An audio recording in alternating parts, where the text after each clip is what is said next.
या घडीची सगळ्यात महत्त्वाची बातमी आपण पाहतोय। किरण सामंत यांनी लोकसभेतून माघार घेतलेली आहे। नारायण राणेंच्या उमेदवारीवर शिक्कामोर्तब झालेला आहे। या घडीची महत्त्वाची बातमी, नारायण राणेंच्या उमेदवारीचा मार्ग मोकळा झालेला आहे। सामंत बंधूंची मवाळ भूमिका पाहायला मिळते।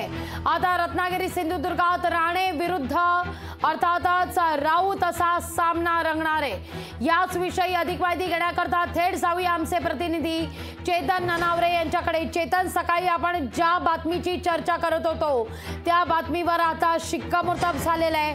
अखेर आता कोकणात लाल मातीत राजकीय शिमग्याला खऱ्या अर्थाने सुरुवात। राणे विरोधात राऊत हा सामना आता पाहायला मिळेल। विषयी प्रतिक्रिया देण्याकरता सुषमा अंधारे आपल्या सोबत जोडल्या गेलेल्या आहेत।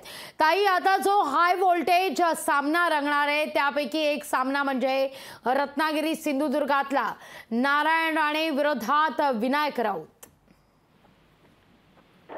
मी पहिल्यांदा तर नारायण राणे यांना उमेदवारी जाहीर झाली याबद्दल त्यांचं अभिनंदन करते। कारण गेले अनेक दिवस किरण सामंत असतील, नारायण राणे असतील, एकेका मतदारसंघाचे 3-3 लोक इच्छुक होते। एका अर्थाने एक अनार और 100 बीमार अशी ती अवस्था झालेली होती। त्यात किमान चला एक नाव तरी फायनल झालं।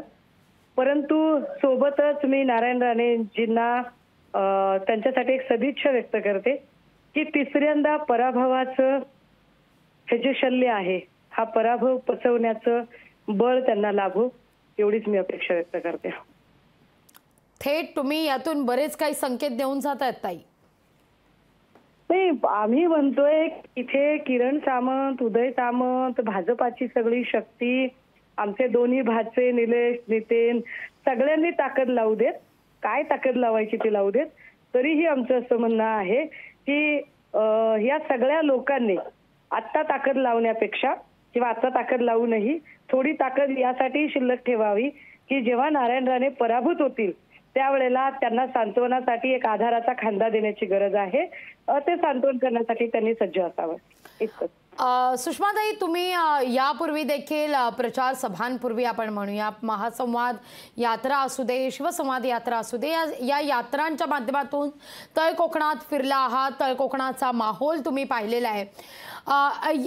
या सगळ्या यात्रा करत असताना आता तर तुम्ही थेट सांगताय की राणेंचा पराभवच होणार, पण आता हेही सांगून द्या की साधारणतः किती लीड राऊत या ठिकाणी जिंकतील? कारण संवाद यात्रेच्या माध्यमातून तुम्ही हा सगळा माहोल पाहिलेला आहे, याचा अंदाज तर नक्कीच आला असेल।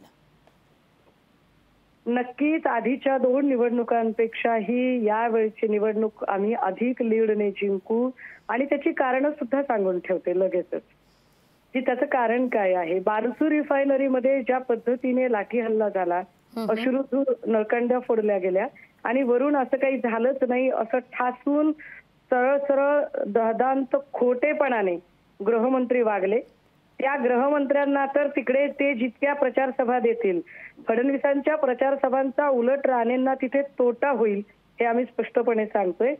कोकणचं नैसर्गिक सौंदर्य आणि कोकणचा समुद्र किनारा बाधित करण्याचा प्रयत्न ज्या लोकांनी केला, तिथल्या सत्यजित चव्हाण सारख्या कार्यकर्त्यांवर खोट्या केसेस टाकून या लोकांना जायबंदी करण्याचा प्रयत्न केला, या सगळ्याच गोष्टी भाजपाच्या आणि राणेंच्या अंगलट येतील। यावर कडी म्हणजे नितेश राणे आणि निलेश राणे या दोघांनी ज्या पद्धतीने या बारसू रिफायनरी आंदोलकांबद्दल अत्यंत असंवेदनशीलपणे वक्तव्य केली, ही सगळ्याच गोष्टी त्यांच्या अंगलट येणार आहेत। अगदी धन्यवाद ताई, आमच्याशी संवाद साधलात त्याबद्दल। भाजपाकडून नारायण राणे यांना आता उमेदवारी जाहीर झाल्यानंतर कोकणात हा पारंपरिक सामना रंगणार असं म्हटलं तर काही वावगं ठरणार नाहीये। राणे विरोधात राऊत असा हा सामना कोकणात पाहायला मिळणार आहे। रत्नागिरी सिंधुदुर्गामधून नारायण राणे यांच्या नावावर अखेर आता शिक्कामोर्तब करण्यात आलेलं आहे। भाजपकडून 13वी यादी जाहीर करण्यात आली, ज्यामध्ये नारायण राणे यांच्या नावाची घोषणा करण्यात आलेली आहे। तर त्याच वेळी तिथं सामंत बंधूंनी पत्रकार परिषद घेत राणेंना उमेदवारी जाहीर झाली तर निश्चितच आपण राणेंचा प्रचार करू असं म्हणत मवाळ भूमिका घेतल्याचं पाहायला मिळतंय।